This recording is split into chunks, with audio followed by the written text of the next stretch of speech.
오늘은 삼위일체 주일입니다. 하나님께서는 성부, 성자, 성령의 이 세 위격으로 구별되시지만 한 분이시라는 이 삼위일체의 교리, 이것은 우리가 참으로 이해하기 쉽지는 않습니다. 그러나 이 삼위일체는 하나님의 어떤 생명과 사랑의 움직임입니다. 그렇기 때문에 단순히 하나님 안에서의 어떤 신비로운 것에만 머무르지 않고 우리에게 다가오시고 또 당신을 우리에게 계시하시고 그리고 우리를 그 신비 안으로 초대해 주신다. 그 사랑 안으로 초대해 주신다 라는 것을 우리는 기념하면서 이 예배를 드리게 되는 것입니다. 오늘은 그래서 삼위일체 주일로 함께 드리게 됩니다. 하나님께서는 이렇게 성부와 성자, 성령의 세 위격으로 이렇게 나누어 주시죠. 하지만 한 분이시다 라는 것이죠. 하나님의 생명과 사랑으로 우리를 초대해 주시는 이 삼위일체 주일, 이 삼위일체 교리는 사람의 말로는 도저히 설명할 수가 없습니다. 성 어거스틴이 해변을 거닐면서 삼위일체 교리에 대해서 고민을 하고 있었습니다. 그렇게 기도하면서 걷던 중에 한 소년이 조개껍질로 바닷물을 열심히 퍼서 모래 구멍에다가 계속 갖다 붓더라는 것입니다. 그는 그 귀여운 소년의 행동을 보면서 다가가서 말을 건넸습니다. 얘야, 지금 널 뭘 하니? 뭐 하고 있니? 라고 물었습니다. 그랬더니 그 소년은 여전히 조개껍질로 물을 퍼부으면서 어거스틴을 빤히 쳐다보면서 이렇게 얘기를 하더랍니다. 이 구멍에다가 저기 있는 바닷물을 다 갖다 부을 거예요 라고 말을 하더라는 겁니다. 바로 그때 어거스틴이 깨달았답니다. 야, 바로 이거구나. 이게 바로 내가 지금 삼위일체를 설명하려고 하는 방식이구나 라고 생각했다라는 것이죠. 내 작은 정신세계 속에다가 무한하신 능력의 하나님을 가둬두려고 했다니 참으로 어리석다 라는 생각을 했다는 겁니다. 그래서 여호와 하나님 앞에서 우리는 겸손한 마음으로 무릎을 꿇을 수밖에 없게 되는 것이죠. 인간의 생각으로는 도저히 일어날 수 없을 것만 같은 이 일이 하나님 손 안에서는 아무런 문제 없이 일어나는 것이죠. 우리는 인간의 나약함과 여호와 하나님의 위대하신 능력 앞에서 겸손해질 수밖에 없습니다. 삼위일체주의를 맞이해서 오늘 말씀을 묵상하는 것은 참으로 남다른 의미가 있다고 생각합니다. 오늘 주님은 너희가 감당하지 못할 것이다 라고 복음서에서 이야기하고 있습니다. 뭘 감당하지 못한다는 겁니까? 지금까지 3년간 제자들이 예수님을 따라다녔고 알만치 다 아는데 또 뭘 감당하지 못한다는 말입니까? 지금 예수님의 말씀은 우리가 이해하지 못한다는 말일까? 아니면 이해는 되지만 그 사실을 받아들이지 못한다는 말일까? 이런 궁금증이 듭니다. 지금 제자들은 굉장히 혼란스러워하고 있습니다. 성도 여러분과 저는 이 말씀이 무엇을 의미하는지 이미 다 알고 있습니다. 이미 그 답을 알고 있습니다. 바로 성령님 때문입니다. 하지만 제자들은 지금껏 성령님에 대한 이야기를 듣지를 못했습니다. 그리고 그 성령님의 움직임과 효과에 대해서는 전혀 경험해보지를 못했습니다. 그런데 예수님의 입술을 통해서 처음 이 사실을 듣기 때문에 지금 어리둥절한 것입니다. 그래서 예수님은 제자들에게 성령이 임하시면 그때는 모든 것을 밝히 알게 될 것이다 라고 말씀하시는 것입니다.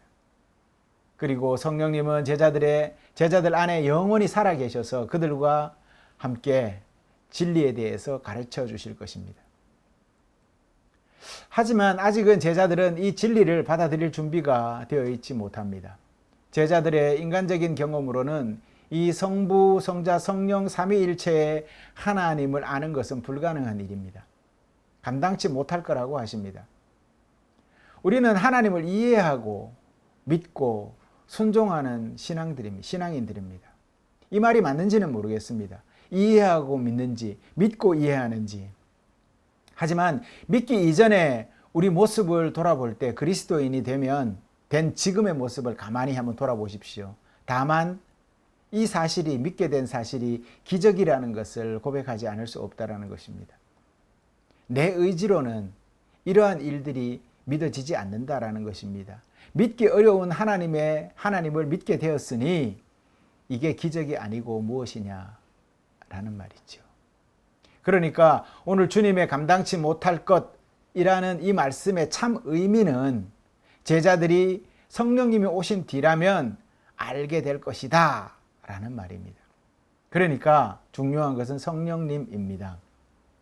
그러니 주님의 일을 제대로 알려면 주님의 일이라는 건 무엇입니까? 아버지의 일이죠. 주님은 아버지의 뜻을 온전히 따랐으니까 성부, 성자, 성령님이 그러니 모두 다 한 하나님으로서 똑같은 일을 하시는 분이라는 것이죠. 그랬을 때 성령님은 특별히 우리에게 이것을 깨닫게 하시는 분이시다라고 말하는 것입니다. 그리고 아는 것과 믿는 것 사이에 무엇이 먼저냐라고 물어본다면 그것은 당연히 믿으니 알게 되었다고 말해야 맞는 것이죠. 우리는 알고 믿는다고 생각을 할 때가 많이 있습니다. 가만히 한번 생각해 보십시오. 정말 그런지. 여러분들이 알아서 믿게 된 것 중에 이거다라고 말할 수 있는 것이 어떤 것이 있습니까? 제가 최근에 물리학에서 이야기하고 있는 쿼크라는 그 이론을 들은 적이 있습니다. 개념을 들은 적이 있습니다. 물리학의 쿼크라는 이 개념은 초미립자에 대한 그런 개념인데 뭐 복잡한 얘기입니다. 그런데 이 미립자가 파동에 의해서 우주 저 반대편에서 이쪽 반대편에 있는 그 미립자와 상호 소통을 한다라는 것입니다. 상호 반응을 한다라는 것입니다. 여기서 가장 중요한 것은 파동이라고 합니다. 그러니 말인즉슨 우주 저 건너편에서 일정한 파동이 탁 주어지면 은하수 저 반대편에 있는 그 우주 반대편에서 그 파동이 감지되어서 똑같이 반응을 한다는 것이죠. 이것이 쿼크 이론입니다. 여러분, 이제 제가 이 쿼크 이론을 여러분에게 설명했습니다. 여러분은 이제 이 쿼크 이론을 믿으십니까? 이런 문제라는 것이죠. 내가 들어서 알지만 그것이 믿어지냐라는 겁니다. 그건 다른 문제라는 것이죠. 제가 아는 이 제가 아는 성형외과 의사 선생님이 계세요. 그 장로님이 있는데 그분이 대표 기도를 하실 때 이렇게 기도를 하시더라고요. 하나님, 제가 명색이 의사지만 솔직히 고백합니다. 환자 뱃속에 10cm 아래에 어떤 종양이 있는지 어떤 병이 있는지 내가 알지를 못해요. 라고 기도하시는 걸 본 적이 있습니다. 이게 솔직한 고백 아니겠습니까? 내가 의학 지식으로 알고 있는 것이 다 내가 믿는 지식은 아니지 않습니까? 차라리 이런 기도가 더 솔직한 기도가 아닐까 생각을 해봅니다. 그러니까 믿어서 그것이 지식이 되는 것이 맞다라는 것입니다. 아무리 지식적으로 알고 있다고 해도 그저 믿지 않는다면 그 지식은 나와는 아무런 상관이 없는 것이지요. 우리는 하나님을 믿습니다. 그래서 하나님을 완전히는 모르지만 일부 지식을 갖고 있습니다. 이것만으로도 얼마나 기쁜지 몰라요. 그 조금 보여주시는, 조금 알게 되는 하나님인데도 얼마나 기쁜지 모른다는 것이죠. 그 기쁨은 상상할 수가 없습니다. 만약 우리가 하나님에 대해서 모든 것을 알게 된다면 그 기쁨이 어떨까요?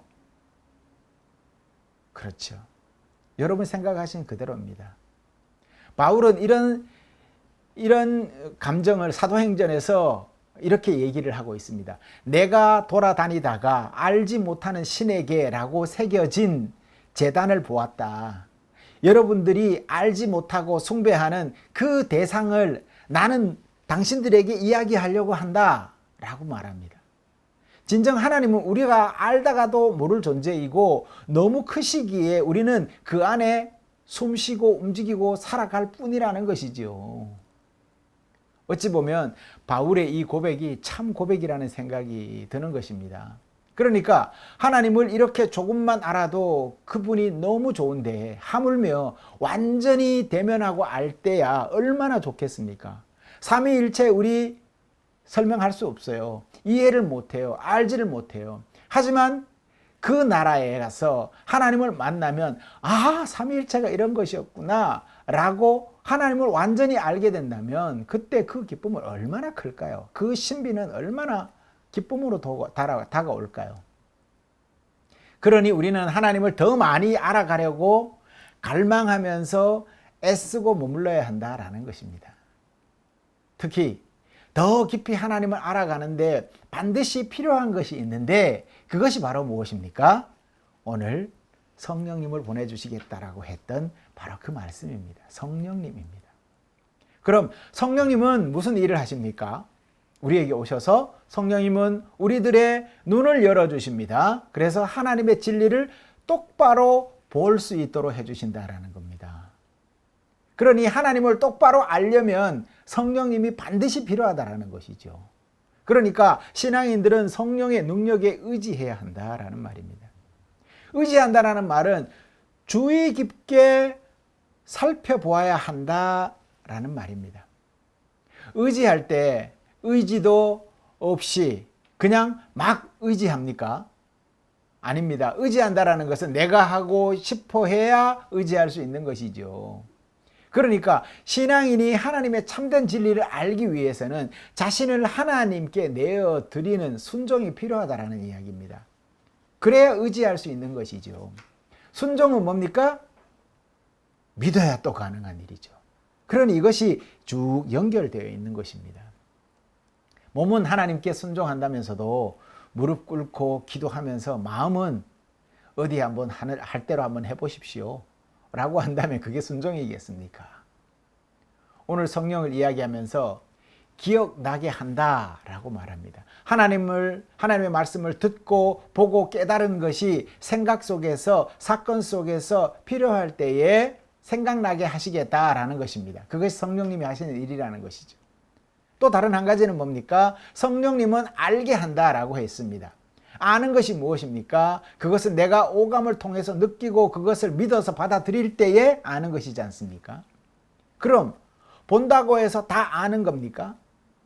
그렇지 않습니다. 우리가 대중교통으로 출퇴근을 하면서 매일 같은 차를 타고 같은 자리에 앉아서 왔다 갔다 하다가 보니까 어느 순간에 앞자리에 앉은 사람이 눈에 익어요. 그렇다고 해서 내가 그 사람을 안다고 말할 수 있습니까? 여러분, 이런 사이를 가지고 안다고 말하지 않습니다. 그것을 안다고 하면 참 어떻게 보면 세상 모를 사람이 아무도 없겠죠. 그저 몇 번 스쳐 지나간 정보가 있는 정도의 아는 사람입니다. 이렇게 표현하면 좀 나을지는 모르겠습니다.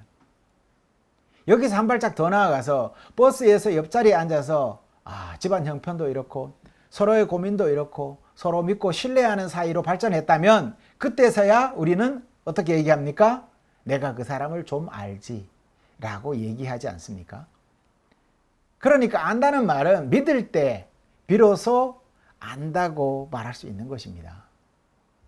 그의 말을 믿고 그의 삶을 믿고 어느 순간 말하지 않아도 아는 사이가 될 때에 참으로 내가 그를 잘 안다라고 말할 수 있지 않습니까?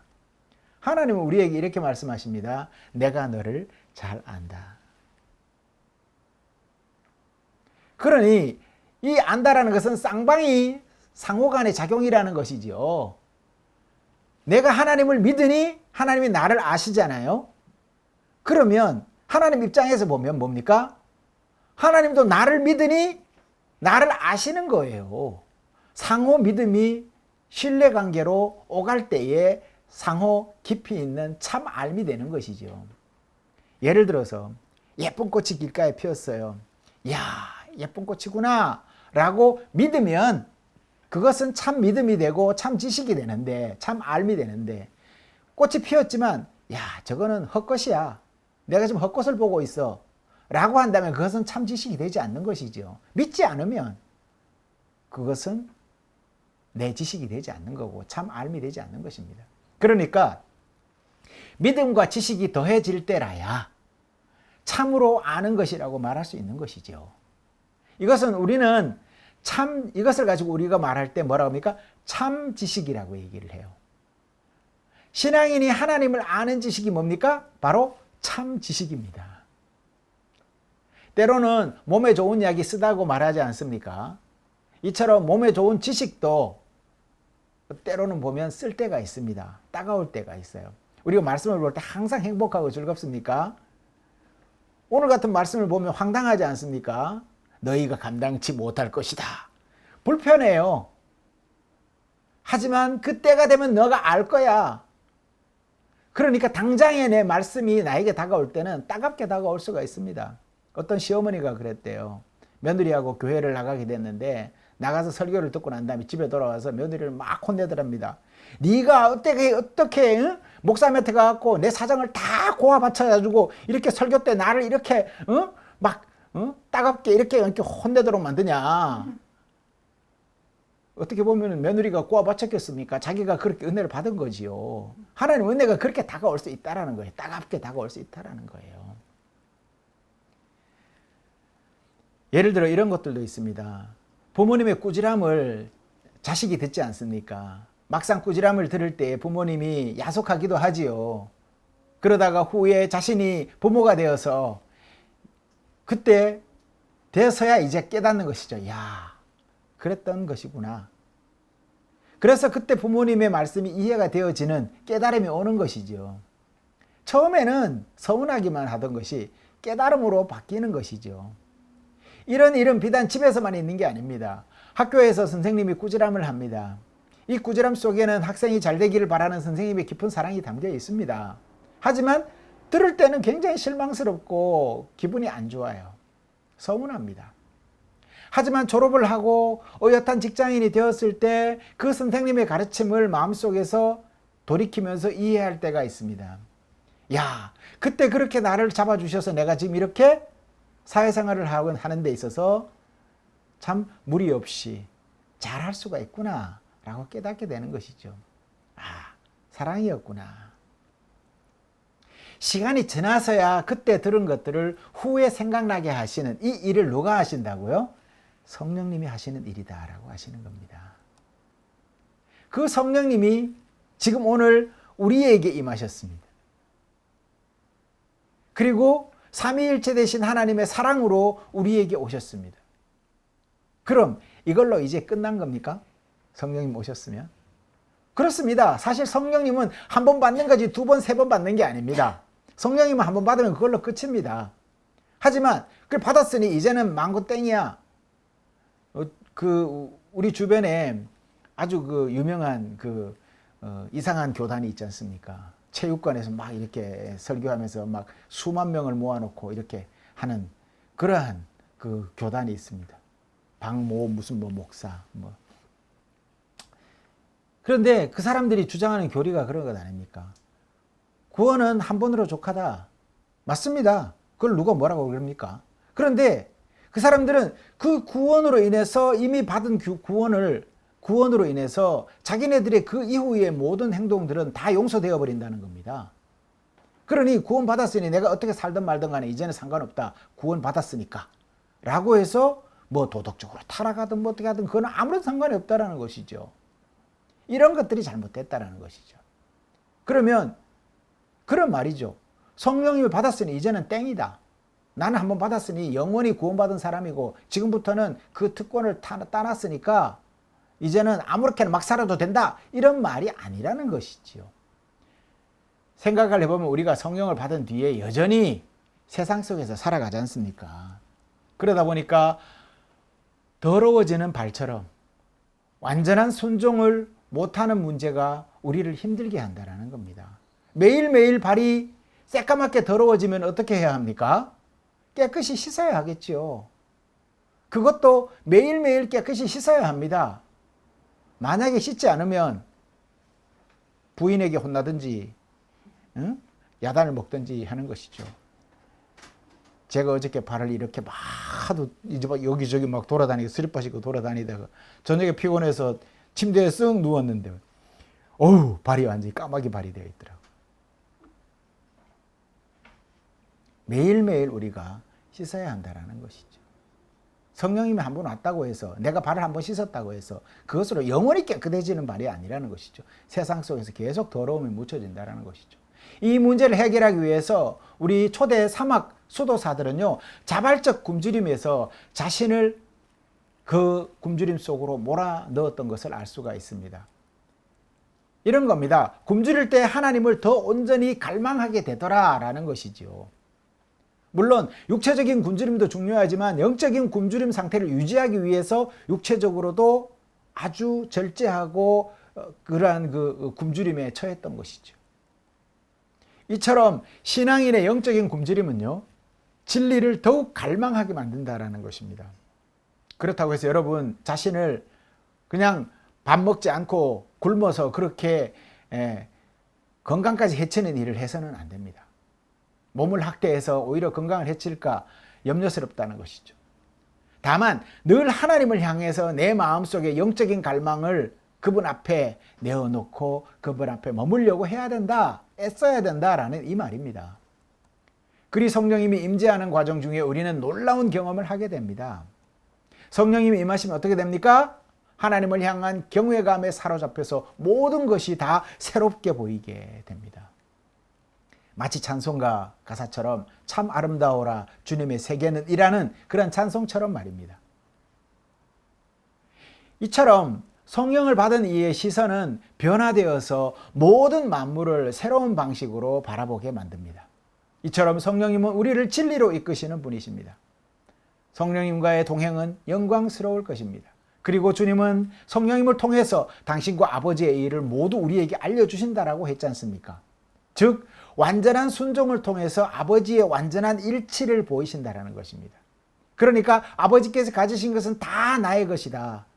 그렇기 때문에 예수님이 성령이 나의 것을 받아서 너희에게 알려주실 것이라고 말한 것입니다. 이해가시죠?